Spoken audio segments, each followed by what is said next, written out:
YouTube, what's happening? It's your guy, Not Your Average Trucker, coming to you on a what's today, Wednesday. I think it's the last day of July. Just figured I'd drop a quick video, man. Something that's really annoying me. I'm at a shipper, picking up one of my local runs, obviously. But anyway, we've been doing this load, since maybe 2014 or 15. We've had this contract for a long time. We deal directly with the manufacturer or whatever. Anyway, lately it's been, we do anywhere from 2 to 5 loads a day out of here. The load is only going 90 miles, not very far, and we was doing it for $700, right? 90 miles. Anyway, I noticed the last few times I come out of here, I'm seeing 2 companies that I ain't never seen before. Normally when I come here, it's my company, and then it's this other guy, this other company that I see all the time, because they just started shipping out of this particular warehouse last year in 2018. They just opened this warehouse beginning of 2018, but we used to pick it up in Statesville, or we would pick it up in Morrisville. Anyway, other cities around here. This warehouse just opened, so now the load's shipping out of here. That's neither here nor there. My point is, for several years on this particular run, it'll be my company and this other company. I do anywhere from 2 to 5 loads out of here a day, guaranteed 2. And that other company, they do like 2. Because I think in total, to that where we deliver to, in total they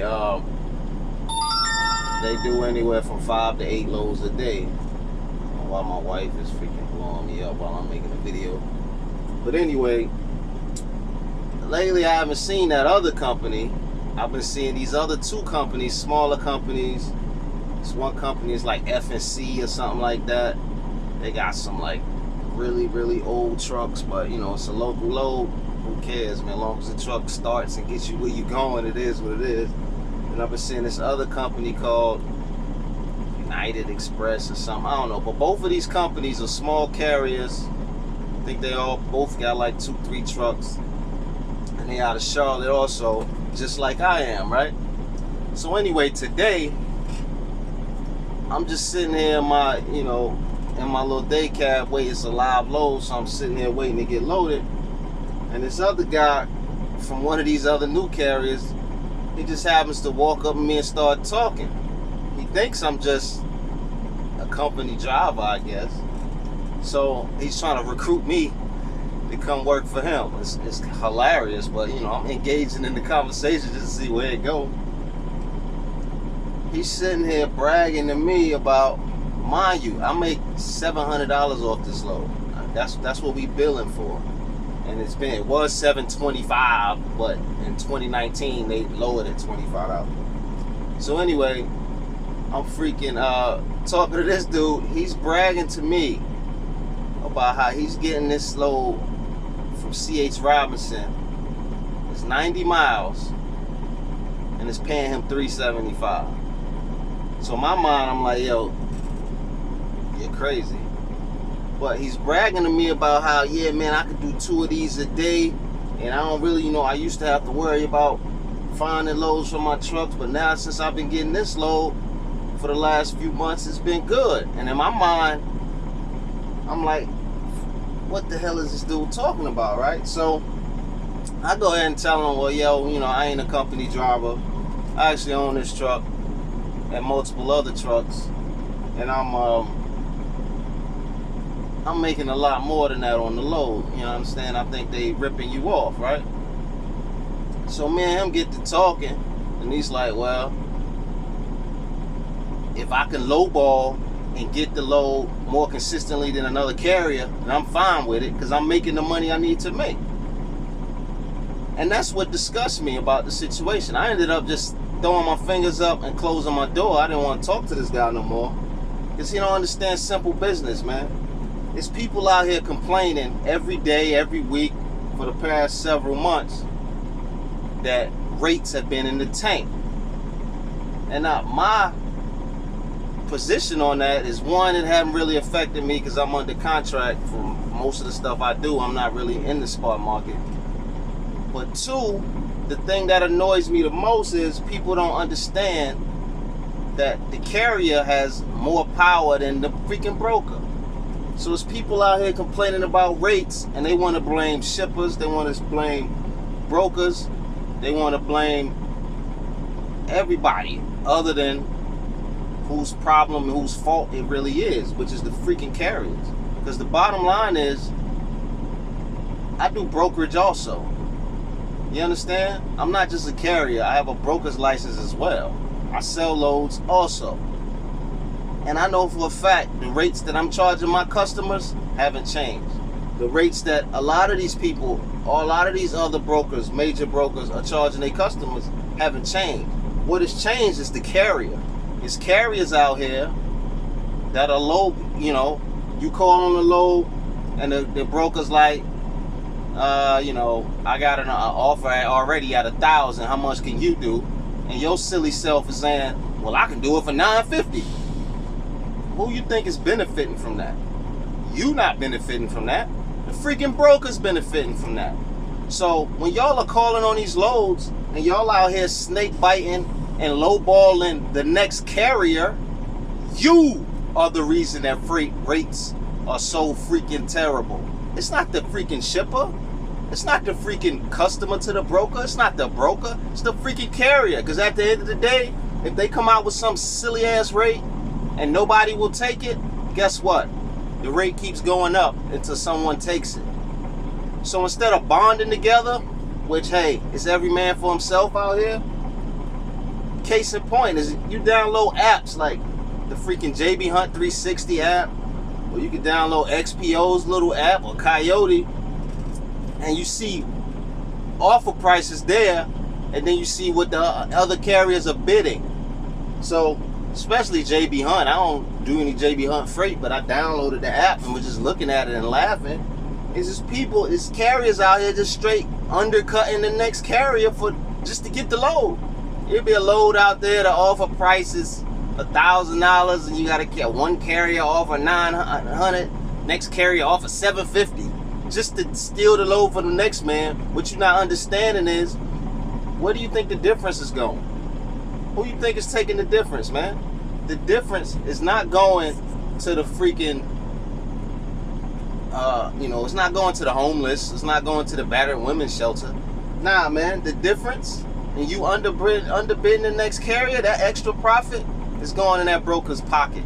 So at the end of the day, after you paying your driver, after you paying for fuel, you profiting the same amount as the broker who's just sitting behind a freaking computer. And that's just food for thought, man. I get in arguments with people all the time that have their own freight, have their own freaking equipment and don't have truck payments.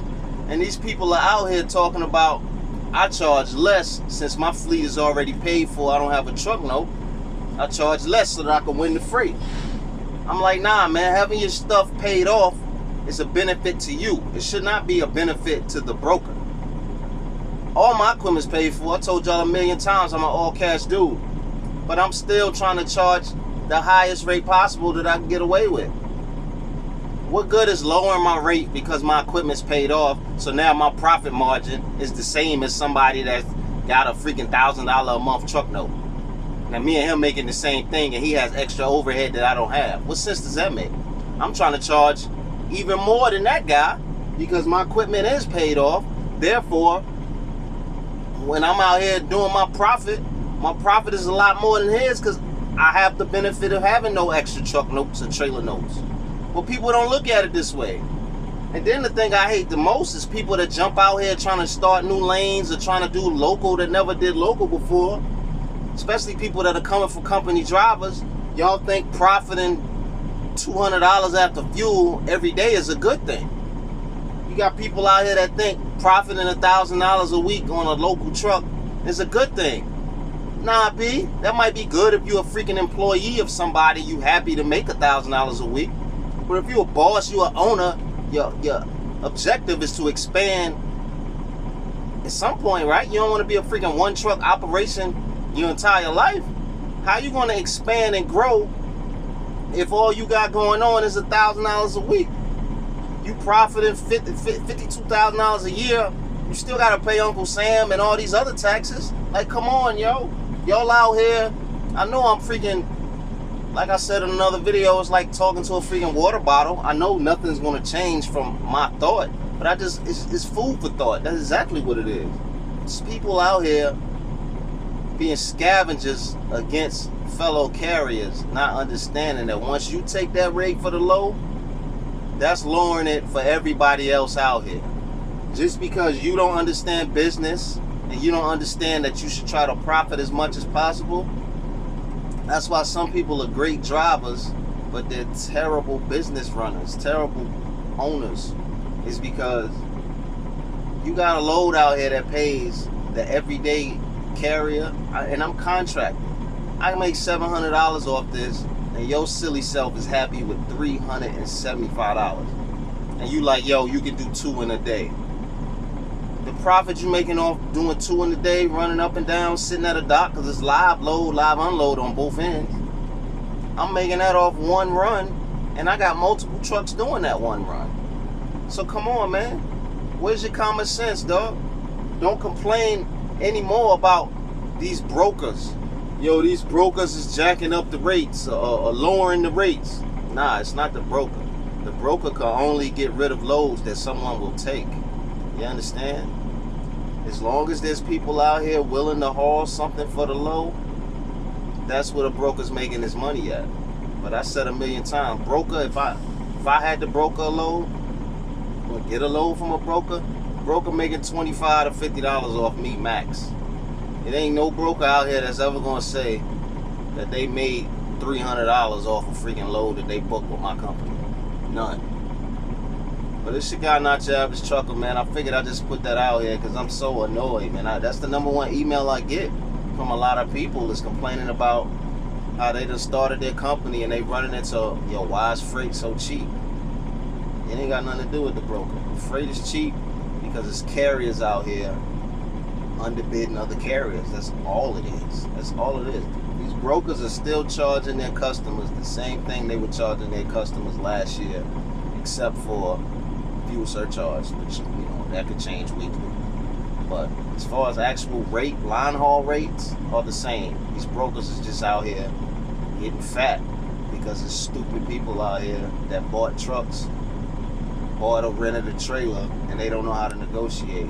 They just going by what the little app said. You know, you got the Trucker Advantage or the DAT, and it says, and a lot of these people don't even realize they're looking at the 90-day average for what it says the rate should be. A lot of these people don't even pay the extra bread to get the 15-day or the 7-day. But that's neither here nor there. Don't complain about freight rates until you complain about your fellow brother, your fellow carrier out here accepting the low freight rates. Because if you got a bunch of people that's like, nah, man, we ain't going $1 below $1,000 for a load, guess what? That load is gonna pay $1,000. It's your guy, not your average trucker, man. Trucker Not Your Average on Gmail, Trucker Not Your Average Instagram. Y'all be easy.